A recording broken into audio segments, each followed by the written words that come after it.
Welcome, fellow confidence crusaders, neuro nerds, and success equalizers. This is your podcast, Real Confidence. I'm your host, Alyssa DeVere, and I'll be sharing a bit of basic brain science, some surprising social secrets, and a touch of tough love. Why? Because I believe confidence is everyone's fundamental right and choice. So let's get to it.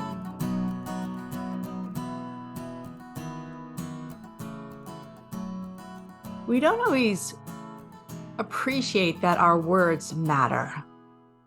What I mean by that is the way we say things, the actual words, the tone, the context, it can really hit somebody in a way that you don't necessarily intend or even realize after the fact.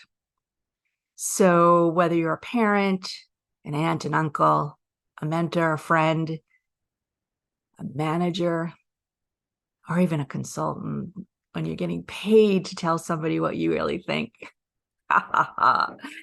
Oftentimes that's not true. They are not paying you to tell them what you think. They actually want you to tell them or reinforce what they think. So today's episode, I want to uncover just 5. There's probably 5 million, but I'm going to just do 5 of the phrases that really trigger people in a way that I don't know if you've ever really realized. And I say that because it took me a really long time to realize how negative these were in somebody's head, even though that may not really have been my intention. My intention may have been to help them. So first, let's explain a little bit about what happened. So you say something to somebody, and they register it in their brain. And again, they may not even be conscious of the registration. So they're taking in the words, they're processing it, either with thoughtfulness or not. And needless to say, sometimes those words create fear. They create fear in a way that that person will feel like they either have failed or potentially will fail if they do or don't do what you're telling them to do.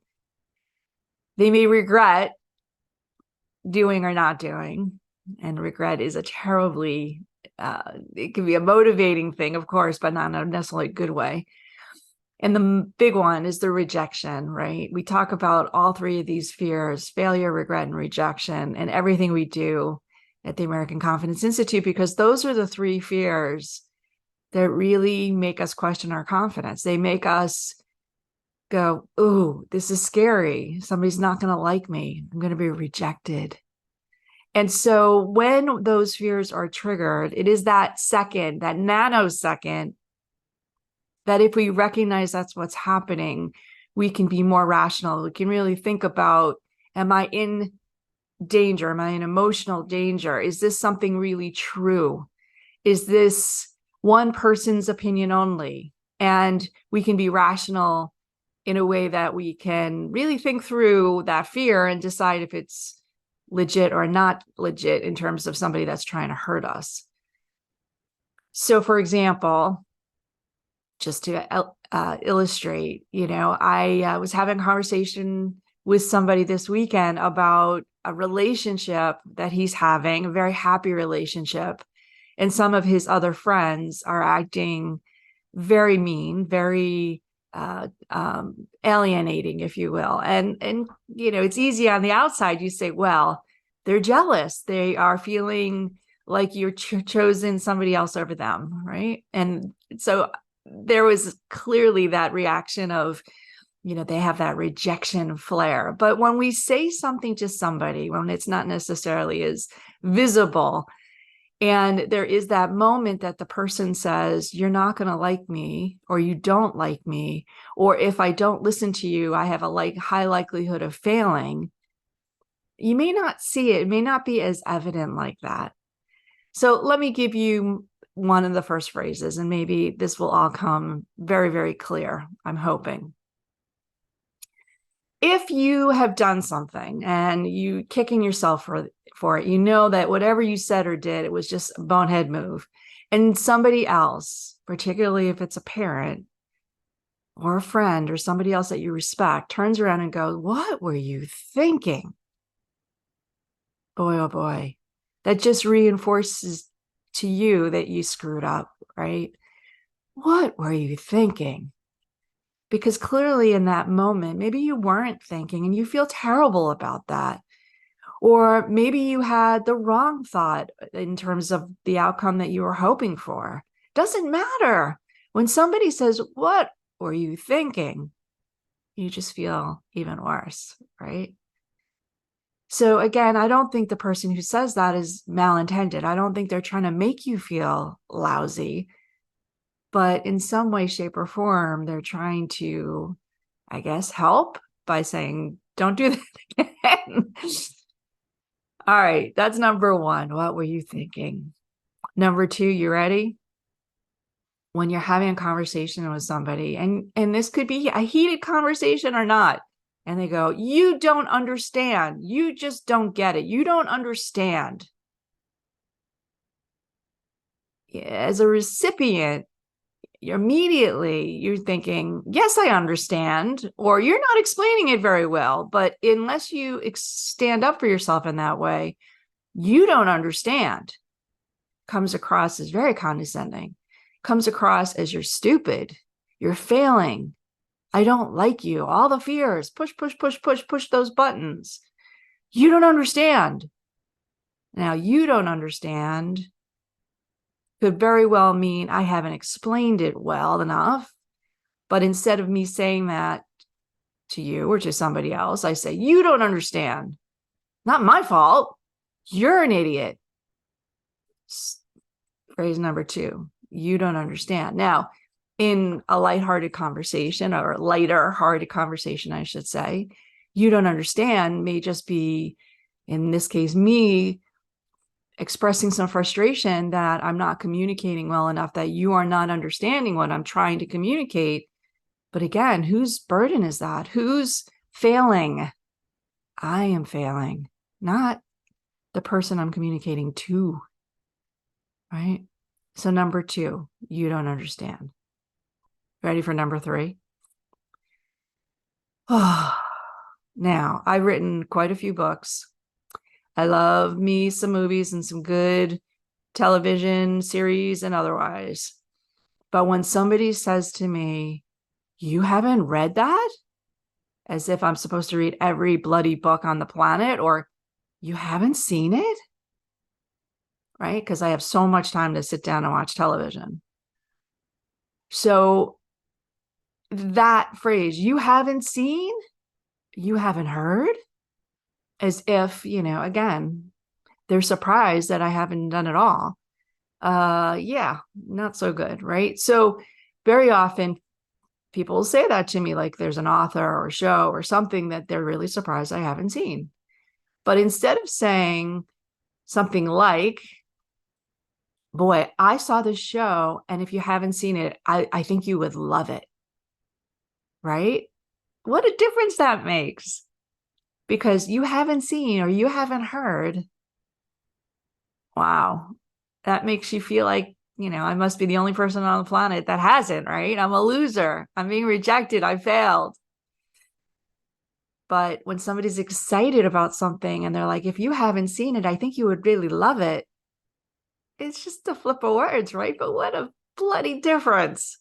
What an amazing change to take somebody out of this "I suck, I haven't seen" to, "Oh, they are thinking that this is something I might like," right? So again, these phrases, these words really matter. So let's just do a really quick recap. We did, what were you thinking? You don't understand. You haven't read or you haven't seen. And I say them almost lightly like that. They don't sound so bad, but right? You haven't read? Really? You haven't seen that? Let's do it that way. And number four, you're going to hear this a lot. And I kind of picked on my fellow consultants in the beginning, right? And consultants, advisors, mentors, you all fall into this category because you are elevated to a place where people are saying, "Please tell me what you think." Maybe I'll even paying you for telling me what you think. But there is this same rule here that if you use words that make your client, in this case, or your cousin or your kid feel like they failed, that they regret, or they're going to feel like they are going to be rejected, that you're not going to like them, particularly when you're elevated to a place of, I respect your opinion. If you put them in that fear space, it hits almost twice as hard. It makes them say, well, this person who I think is smart and right is telling me I suck. So here's a phrase that's used a lot. And I admit I've used it many more times than I should have ever in my past. And I'm trying really hard not to use it now as an expert in my field. But I would hope that even as, it doesn't matter what your expertise in your job and your parenting and your friendships. This is a phrase that really gets to people's insecurity. And here it is. You ready? If I were you, I would. If I were you, I would. Now, in reality, you're not that person, right? You have a whole different set of skills, knowledge, experience, perspective. And I would is such an empty statement, because I would doesn't have any implication. It doesn't have any consequence. So it's so easy to say. But when you're in a stew of emotions over something, a relationship issue, a career, job issue, if I were you, I would, makes it sound so easy, makes it sound so, boy, I have the answer. It's so clear to me, but you don't. It's such an immediate path to somebody's fear button, because they are thinking to themselves, boy, I don't know what to do. I don't know what the right thing is, but this person's telling me what to do. But if I were you, I would. Is there a better way to do that? Of course there is. We're going to talk about that in a little bit. But that's another one of those zinger statements. Number five. This one is a all-inclusive. It is the one that wraps around everything we talked about. It wraps around so much. And I have a feeling you're going to giggle, because many of you may know this one already, but we're all guilty of it. We're all guilty of it. Number 5, you should. You should. Should is that terrible word. I love that phrase, don't let people should all over you. Well, you should. You should not use the word should like that. You should. Should is it's just a horrible word. It's my least favorite in the English language. It means that you are being told of something that you may not want or to do, or that you never thought of doing. In either case, big fear trigger. You should. Oh, you shouldn't eat that. You shouldn't smoke that. You shouldn't drive too fast. You shouldn't. Now, it's a necessary word, of course, but the way we use it when we talk to people, when we say to somebody, you shouldn't do that, it's usually unsolicited, right? It's usually kind of berating them or chastising them for something that they're about to do or have done and shouldn't do again. So you should. So again, I'm going to review the 5, and then we're going to take a break. And when we come back, I'm going to give you a better way to approach all these phrases and a little coaching insight for yourself that you can use whenever you're in these situations. So, number 1, what were you thinking? 2, you don't understand. 3, you haven't read that? You haven't seen that? Number 4, if I were you, I would. Number 5, you should. We're going to take that break. We'll be right back. If you've listened to Real Confidence for a while, you know about the American Confidence Institute. But what you might not realize is we offer an amazing confidence coaching certification program that well over 500 people around the world have gone through and rave about. It's accredited by both the International Coaching Federation, ICF, and the Strategic HR Management, SHRM, which means if you are certified by those entities, you can get continuing ed credit by taking our course.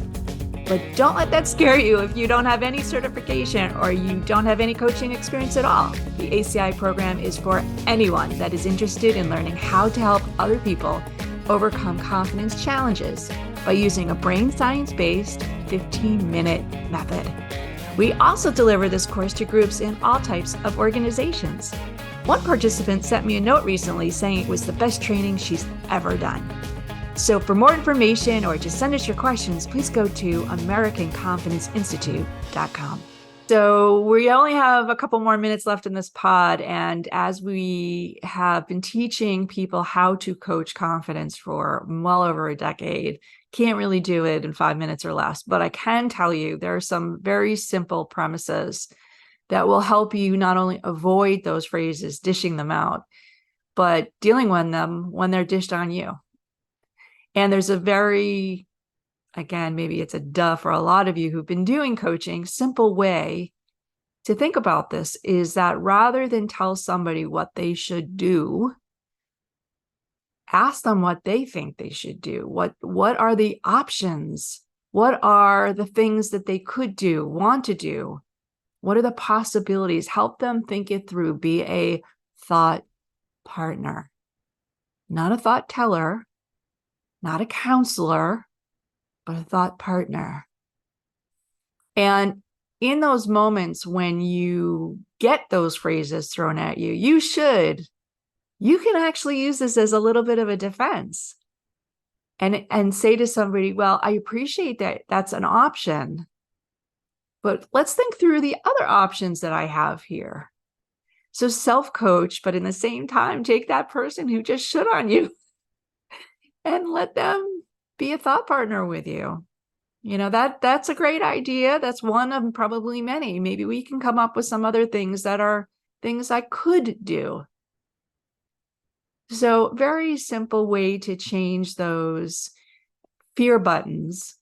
I hope, they're triggering that fear that like, oh, I suck. This person who I respect and like is telling me that I'm no good, into, okay, they don't have the right words. They don't have the tools to tell me that they love me, that they care about me, that they want to show off their expertise, that they're trying to help, all those rational thoughts, and take those phrases and turn them into coaching moments for yourself and for them. How cool is that? How cool is that? Wouldn't it be a better world if we were able to say to somebody without so many words, I appreciate your concern. Now help me really figure this out. So my friends, let's all try and be a little more compassionate to ourselves always, and to other people who do intend well, but don't always have the right words to tell you so. Before we totally wrap up, I want to let you know that full transcripts and show notes for this and other Real Confidence episodes can be found on www.americanconfidenceinstitute.com/podcast. I also want to remind you once again that the best way to get confidence is to give it to others. And you can do it just by liking and sharing this episode on your preferred podcast and social media channels. You can even give me some confidence by noting topics you'd like me to consider for the future. So for now, this is Alyssa DeVere. Thank you for helping to bring more confidence to the world. Master editing done by Ben Weinstein with original music performed and composed by Jeff Mitchell. Real Confidence is a production of American Confidence Institute. All rights reserved.